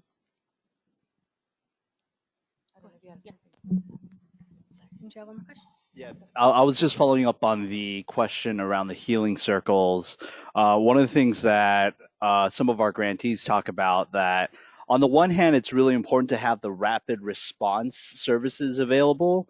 The reality for a lot of immigrants and refugees is, because of the culture of like coping and resilience, that oftentimes it's not the actual like catastrophic event that is like, I don't want to downplay like the catastrophic events like a deportation or things like that. It's actually the chronic like trauma that happens on a daily basis. So like the healing circles that take place ought to be kind of year round. It may not be like, there may not be like a trigger event that you're responding to, but that it is just part of the culture that you create in the spaces that you're in that provides that healing space, as opposed to like, okay, there's a tragedy and you respond to it, but rather it's a consistent thing that you embed into the culture in of itself.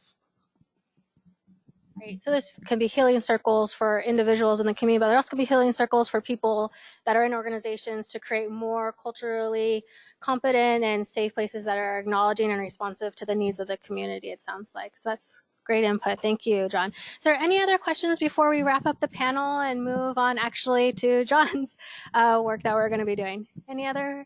Well, thank you so much, Gabby and Araceli. That was really great information. Thanks for all the input. Thank you. We're going to move over to John Tran is going to, from the California Endowment, he's a program manager. He's done really great work around voters' choice, getting people engaged and interested into voting and such things that has been really difficult. And he's been very successful in it. He's also done a lot of work around the census, which we know the citizenship question is something that's fueling this fear and distrust within the government, and also just doing some great research around what that is exactly and who's feeling that and how to address it. Part of this, why I invited John and from his communications background, is to help us. We talked a little bit about where the activities to do to support and outreach to families. Now he's going to talk a little bit about how we talk about it with them, like the actual messaging. And I know that a lot of people have done a lot of work on this, and messaging is something that we probably do in our daily work. But I think from getting some information about the distrust in government and some of the research that is done paired with an activity to build messages for this specific issue, it will be really, hopefully, great for you all, especially knowing that there's some really big announcements to come in, just so we're prepared and we have hopefully developed a couple of key messages in language that we can utilize in the upcoming weeks. Thanks, Lindsay. And thanks for having me today. How are you all holding up? Afternoon? Holding together? Okay, sounds good. Again, my name is Jonathan Tran. I'm a senior program manager at the California Endowment. I also manage the endowment's strategic communications, including all of its social media channels. So this is I eat, sleep, and breathe messaging. And in particular, how do we begin to shift the conversation around the issues that we care about? I know that as practitioners in the work, interacting with communities on a daily basis, you all probably are the experts in it. And a big part of what we're trying to do at the endowment is give you the platform to be the spokespeople on the issues that impact our communities the most. Right. And so this presentation is mostly focused on how do we begin to change the narrative about the conditions that impact our communities, one. And then two, how do we collectively use a different type of language when we talk about the issues in of itself, right? How do we push the envelope of what we mean in our communities when we talk about racial and health equity, right? And how do we begin to try to give some semblance of hope in this crazy, crazy climate and the difficult climate that folks find themselves in, right? So is there a clicker? That's okay. Are you the clicker? Okay.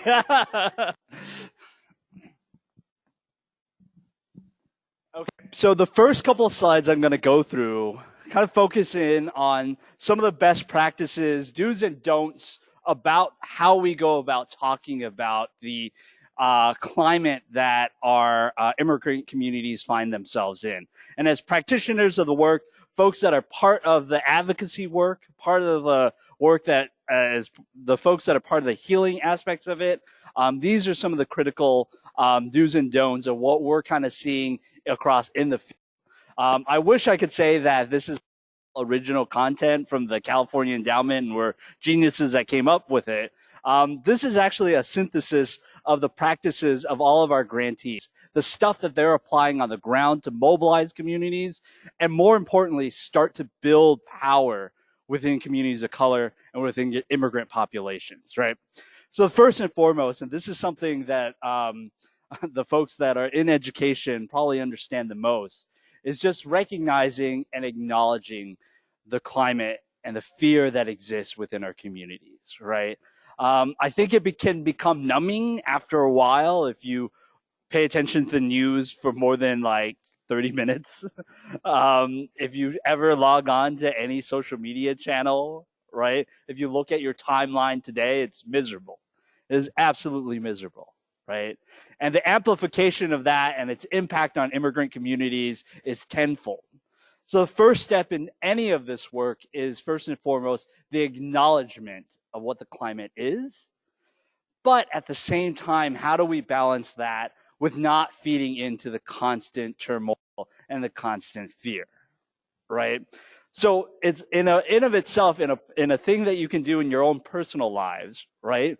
That the content that we see on social media, the news articles, right? So this is one that was just pushed as a notification straight to my phone, right? About the tweet the president had about the ICE raids that are supposedly about to happen, right? In some ways, like, this is breaking news. And then on the other side, it's like, it's not like the president gave any details about it, right? It's not like there's a strategy or plan behind it that's been articulated by the Department of Homeland Security, right? There's so much confusion in of itself about what this plan or what this plan is gonna look like, right? So just as an alternative to sharing out stories like this with a evil sad emoji that's attached to it that perpetuates the fear, something that is infinitely more helpful is actually sharing out the resources like this about what to do for families, sharing out resources, giving folks options, empowering communities about what do you have at your disposal in the instance that anything does happen. So rather than perpetuating the news and the negative headlines, give folks options in terms of what they can do about it, right? And just acknowledging and coming and meeting folks where they're at on that note. Okay, so I'm going to start first of all with this is actually a conversation for all the advocates in the room, right? And I'm going to associate all of you as advocates, as practitioners in the work, that in of itself, the work that you do, you're advocates, right? So when you buy a box of brownies, right, what is actually inside the box? Mix, what else? Flour, cocoa. The Betty Crocker does not advertise all the stuff in the box, right? Like, that company is not advertising the mix, and then you got to buy the eggs, and then you got to do all that additional stuff on top of it, right? They go straight to the sweet stuff, right? That is what they're advertising. So this is an encouragement for the work in the work that we do to stop talking about the process, right? Don't talk about the powder, don't talk about the cocoa powder, don't talk about like the eggs and the milk involved, because that's really easy for practitioners in the work that we do to talk about those elements. The reality is that we have to start talking about what the end goal looks like, right? What is our aspirational end goal of what we hope to see? What does a brownie actually look like? And don't talk about the mix, right? So one of the examples I use, and this is actually talking about a very specific victory that Araceli mentioned in terms of expanding Medi-Cal coverage, right? We shouldn't be going around and talking about how we've been able to expand Medi-Cal, right, to 18 to 26-year-olds and giving all of the policy details. Like, leave that to policy advocates in the discussion.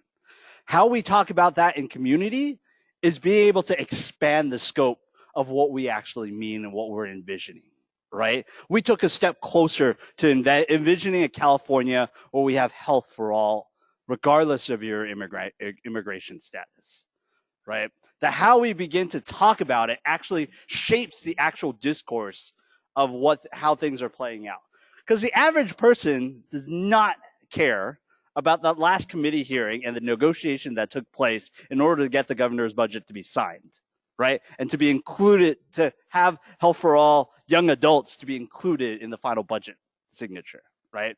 Communities, one, don't have the patience for it because they don't have time in the day to understand the incredible wonkiness of how do you go about expanding Medi-Cal coverage. What they care about is whether or not they're going to be able to talk about taking care of their families, right? So from a messaging standpoint, we need to get to a place where we are better at articulating the brownie.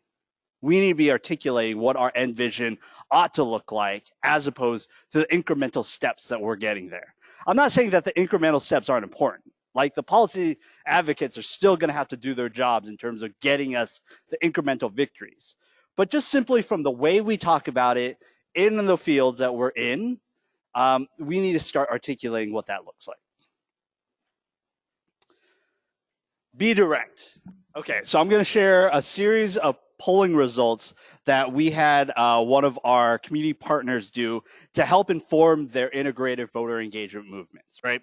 So what I mean by be direct is to start taking out the word access to in our regular discourse. Access to a good education, access to quality healthcare, access to culturally competent care, right? The notion of using access to as filler language undermines the directness of what we actually mean, right? Instead of saying access to healthcare, let's just say healthcare, right? And the polling results show that. So let me explain to you like a little bit about what this chart looks like.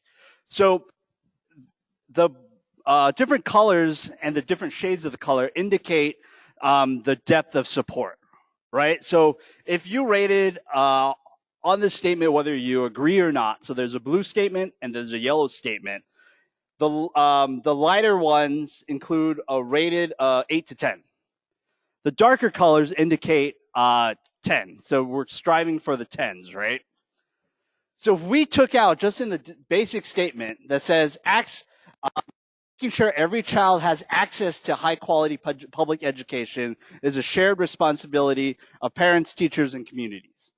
If we took out the word access, making sure that every child has a high quality public education is a shared responsibility of parents, teachers, and communities, right? Your 10s go up, right? Just the very notion of taking out access, being direct about what we mean and what we want, right, actually changes the level of support that we can have within our constituencies. So in our regular conversations, in the regular work, let's start removing the term access to and just saying exactly what we mean. We want mental health services. We want support for immigrants. We want these things, not just the access to them, right? And that gets us closer to the end results. This is a problem that we at the endowment, this is my daily struggle on social media because it's really easy to fall into this trap. And so the image on the right talks about if your mind is dominated, full of fear, there's no space for the dreams. And especially in this toxic political environment, this is usually the type of language we engage in, right? So some examples. And this is true, like, even as we're trying to, like, this is like a good-hearted effort to try to quell people's fear, right? The census will not endanger undocumented residents. This initiative will not affect homeowners. Prop 13 doesn't incentivize creating jobs. The money will not go to Sacramento. Community members should not be criminalized, right? The notion of inserting the not statements in our conversations actually reinforces the very narrative that we're trying to detract from, right? And so our brains naturally associate the terms when we use them and attach them together, right? So when we say Prop 13 does not incentivize giving jobs or job creation, most folks are going to read that and still associate Prop 13 with incentivizing job creation, right? That if we use this type of language in our communications, the natural progression of folks is actually to attach those two statements together, right? And so as we contribute to the not conversation, we actually reinforce exactly what we're trying to stop, right? And this is like good-hearted efforts, right? Some of these signs in Oakland, like Oakland stands united against hate. I'm glad they bolded united, but it still reinforces the concept of hate, right? Or the concept of love trumps hate. Not only are you associating with hate, you actually mentioned his name. I'm sure like some communications folks thought this was like really cute. Like it's a great play on words in the moment, but the word association immediately goes to places that we don't want it to, right? So rather than talking about the nots, talking about what we don't want to see, right? Especially in the work about taking care of communities that are vulnerable, We need to start talking about what we hope and what we envision for communities, as opposed to what we don't want to see in our communities, right? So this is just an example of how we can begin to shift the language just a little bit and what it plays out and how it plays out within our communities, right? So here's polling results. Having too many Americans unable to earn a good living, pollution, and damage in our climate and low-income public schools are problems that we need to start solving now, right? Focusing on the problems that exist, as opposed to making sure Americans can earn a good living, reducing pollution and damage to the climate, and improving our schools are all solutions we need to start implementing. You can see the strongly agree, both from our base, but also the general support from persuadables and actually lowers folks that are opposed to it, right? Just a simple switch from talking about the problems to talking about what we envision from a solution standpoint. I think for time purposes, I'm going to try to skip across. And so these are just some examples, and we'll have you'll have copies of the slides on a digital standpoint. But I just wanted to give some semblance of like how we can begin to shift the language just a little bit, right? And how much it makes a huge difference. So I'll use one as an example. The first one is a term, family separation, or separating families. Right? The term itself actually comes from an academic and journalism approach, and then they got it from a legal definition that was described by the Department of Defense and Homeland Security. Family separation, right? The reality is that they're taking a child away from his or her parents, right? Family separation is actually a euphemism, believe it or not, to the actual act of what's taking place. Right? So the shift in our language to say that and humanizing the folks that we're working with, the folks that are being impacted by the policy, makes a profound difference in terms of what we're trying to achieve collectively in terms of moving the conversation, right? So rather than saying family separation, let's just say that they're taking away children from their parents, right? And getting straight to the point and humanizing the individual that are being impacted. And I'll share these slides in a little bit. I had slides related to the census research. How much time do I have?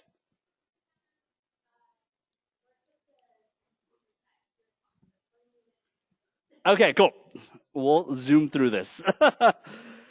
So over the last month and a half, 2 months, so back up a little bit. Census is like my life right now. I eat, sleep, and breathe census. We thought like this morning, we were like super paranoid that the Supreme Court was going to release a citizenship question decision. Apparently they announced that they're also releasing decisions tomorrow. So now I got to be paranoid again tomorrow. And if they don't announce it tomorrow, then it's going to be on Monday in terms of the citizenship question.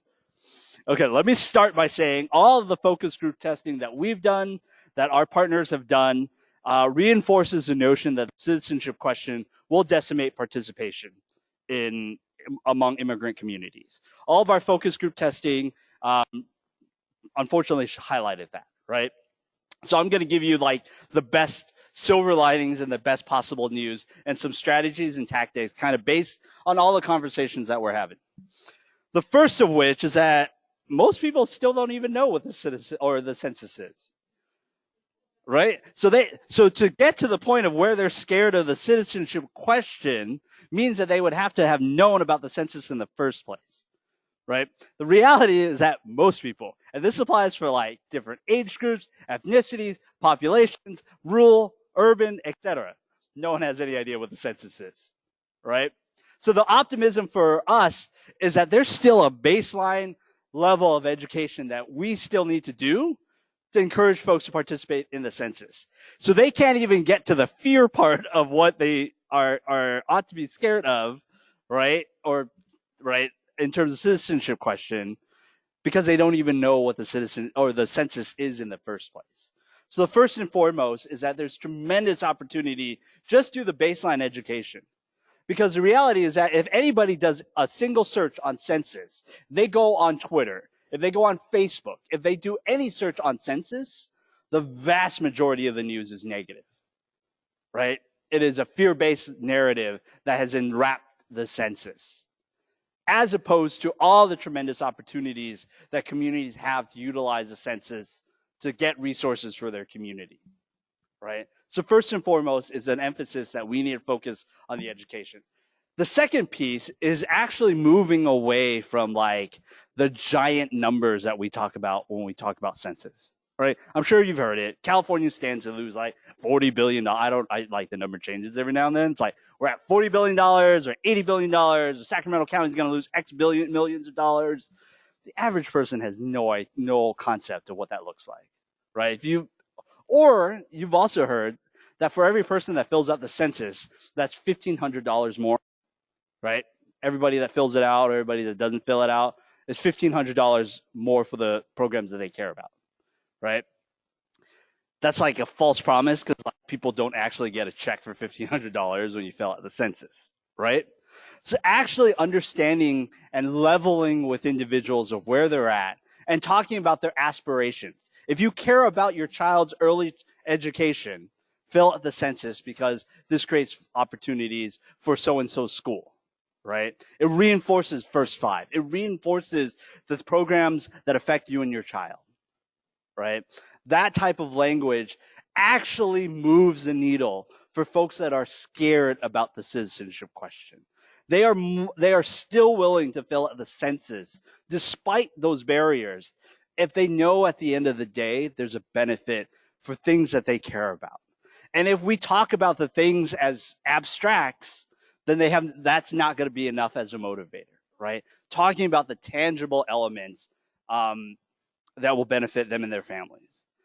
And then the last piece that our census research found, and I think is applicable across the board for the programs that impact immigrant communities, is the notion that they're not alone, right? That they don't have to go it alone in filling out these forms, in facing the challenges, in facing an administration that is threatening against them, right? The reinforcement that there are advocates on the ground. There's legal support that will be there to back us up, back our communities up when we get there. Give the communities a reinforcement that they need, right? So the Sac City Unified taking a tiny step of just simply declaring that their administration is there to support communities, right? Makes a profound difference. Because just the notion that you're not alone in that concept gives folks the reassurance to take those leaps if they know at the end of the day they can benefit from it, right? Those small steps and commitments are profound in terms of how we can go about supporting immigrant communities, immigrant families, right? So the work that Children Now does, the work that all of your organizations do or school districts, like that commitment to show that they're not alone in that concept gives them, like, helps move the needle back to actually participating in the census.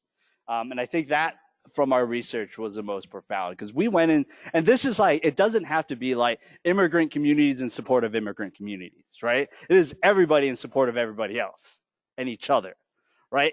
One of the focus groups that stood out to me was the African-American youth that we did in Fresno, right? When we brought up the citizenship question in that space, they were the ones that articulated the most concern for their neighbors and families and friends, right? Not their African-American neighbors, community and friends. They were concerned about their immigrant neighbors, communities and friends, right? The notion that we're there for each other is critical in reinforcing that. All right, so I'm gonna jump into kind of a workshop about how we can start building the language in our work, right? So I'm gonna pass out this flyer, handout. Sorry, let me grab half and go that way.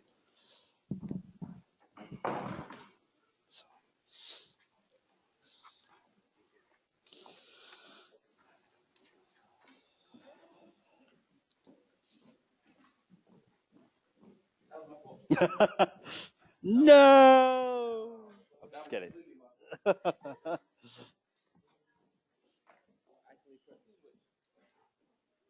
Yeah, I think it's just warming back up.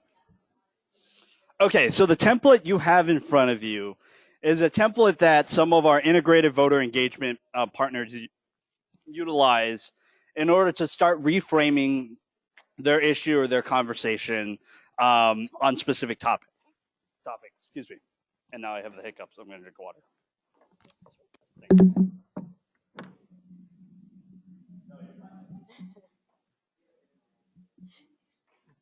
Let me stop before I jump into this workshop. If folks have any questions, let me go there. I just had a question. Yeah. I like how you the reframing. I'm a social worker, so I'm all about reframing. So like Oakland stands against hate. So Oakland stands for love and unity.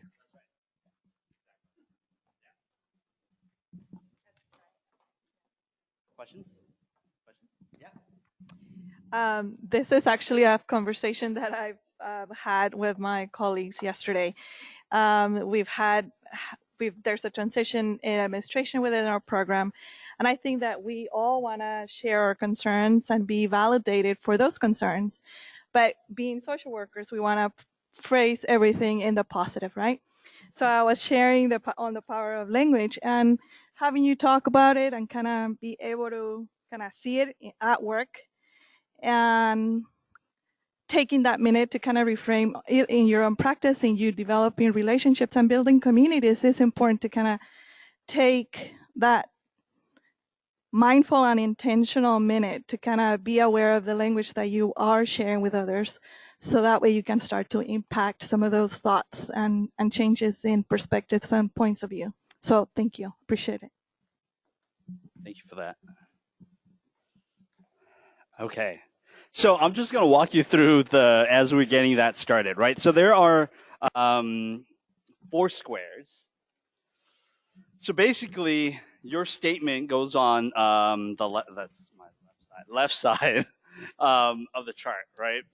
And so this is a template and guidance in terms of how you begin to develop your talking points on the issues that you care about. And so I'm going to share an example. Let's do. Can we change the focus on this? Let's see.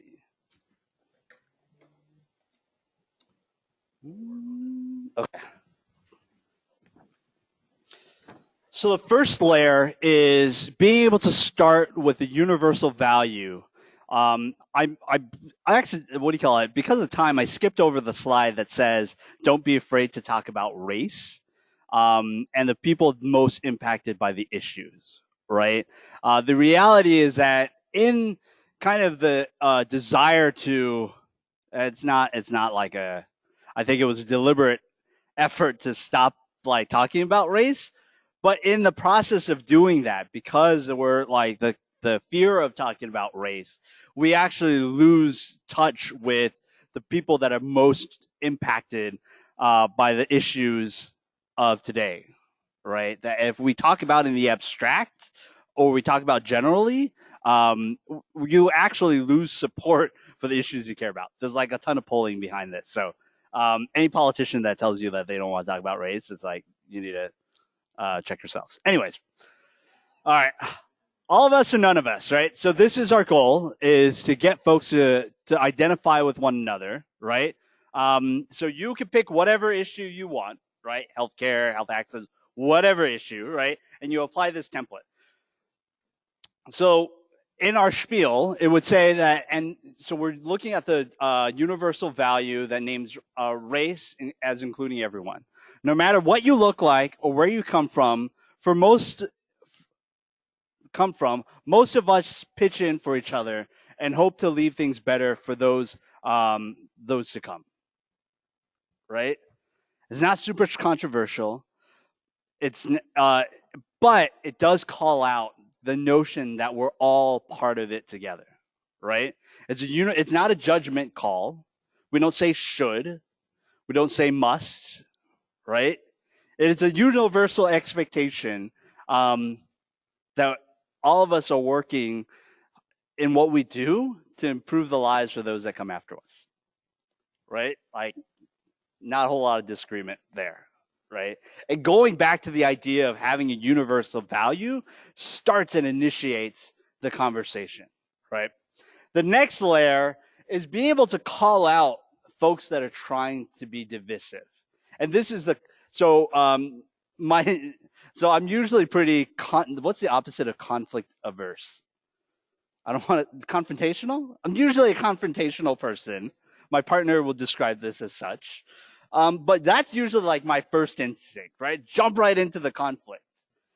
The reason we don't jump right into the conflict is actually we need to start by unifying with a value, right?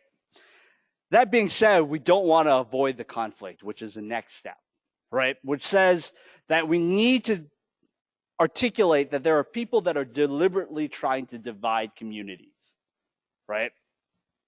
But today, a handful of corporations undermine all of us. They divide us against each other, hoping we'll look the other way so they continue to reap the benefits of our contributions while refusing to put in their fair share, right? So be able to call out folks that are deliberately undermining that effort, right? And in the instance of immigrant communities, right, that are pitting other communities against one another. That's the language that is very true for when we talk about issues related to immigration, right? That for the most part, we actually have more in common, but there are folks that are dividing rather than bringing us together.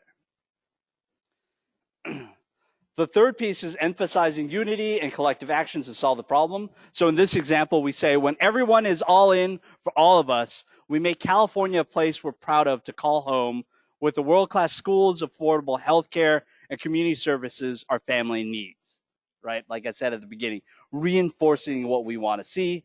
And then the last piece is the unity can make a difference. When we join together across racial differences to change the rules, we can bring California to the power of we with a better future for all of us, no matter what we look like, how long we've been here, or what's in our wallets, right?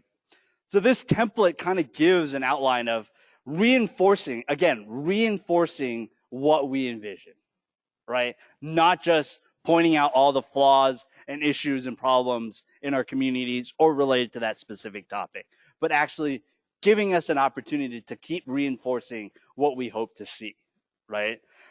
And this is the same thing that's true that's happening on a national level with presidential candidates, right? Most of the polling that says if you constantly attack this administration and this president, right, it actually doesn't poll well, right?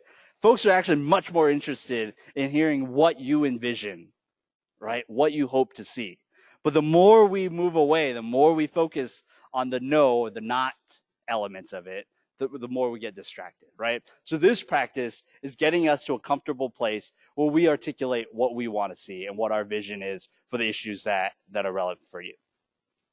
So for the next couple of minutes, in your respective tables, pick a topic, one, right? And then start outlining and envisioning what you would want to see as a primary and perfect solution for those issues, right? Describe the brownie essentially and use this template to reinforce that. Cool?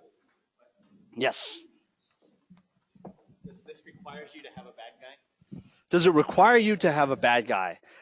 It requires you, in some ways, yes, because it forces the conflict that there's a deliberate effort in the other direction. It acknowledges that, right? And it acknowledges that the system is not static. Yeah.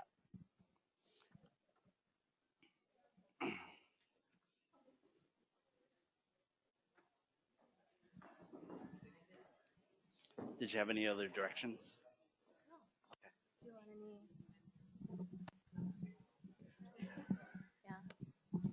Thank you. This is really good. Okay.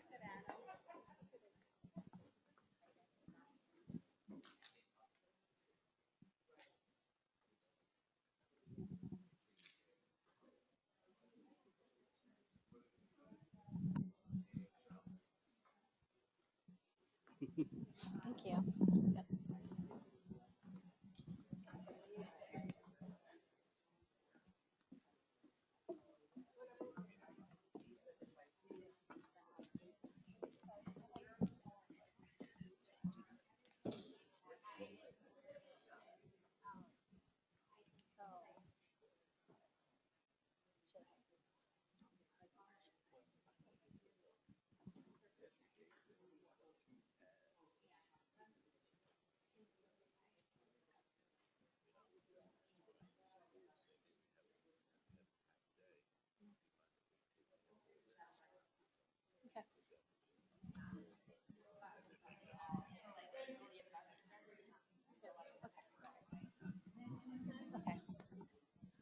All right, I just want to be cognizant of people's time as you're having discussion that it is 3 o'clock. So asking if to kind of to wrap up the worksheet and finish this exercise with John, just have 10 more minutes to do that. And then we have a quick evaluation form.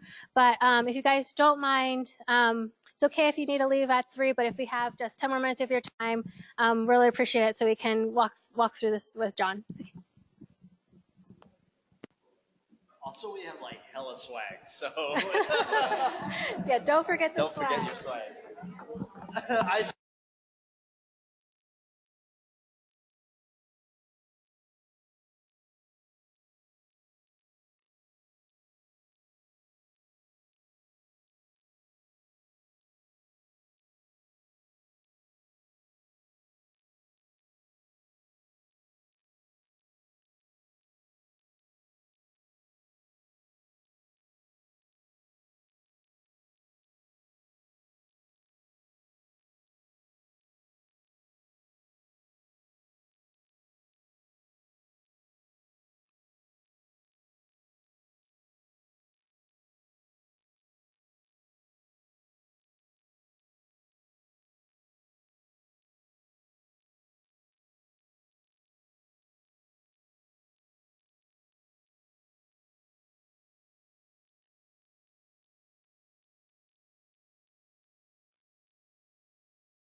Folks, if you have to leave, if you could do me one favor, please fill out the evaluation form really quickly. It'll take just a few minutes, but please do so before you leave.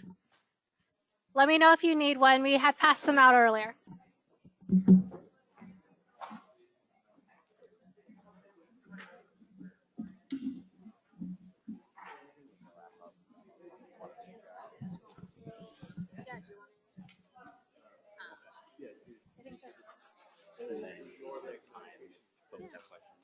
Yeah.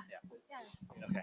I know that we're wrapping up. So in the interest of time, if folks have any questions about like either the messaging or the template, feel free to contact me. I'll leave my contact information. But primarily, it's getting us to a better place of like how we frame and shape our vision for what we want to see in our communities. And I think in the climate that we're in, that's really pivotal for communities to hear, because the negative elements are the stuff that like suppresses participation, right? And this is particularly true among young people in immigrant communities. It's not the aggression; it is the perpetual like negative and lack of action that reinforces that climate, right? So the more we begin to talk about what our vision is, I think we'll be better for it. So I'll leave my contact information, and let's be in touch.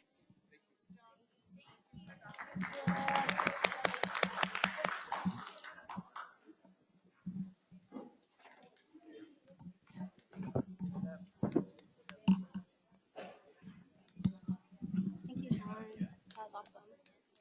Sorry, I didn't get the last part. No, you're good. You're good.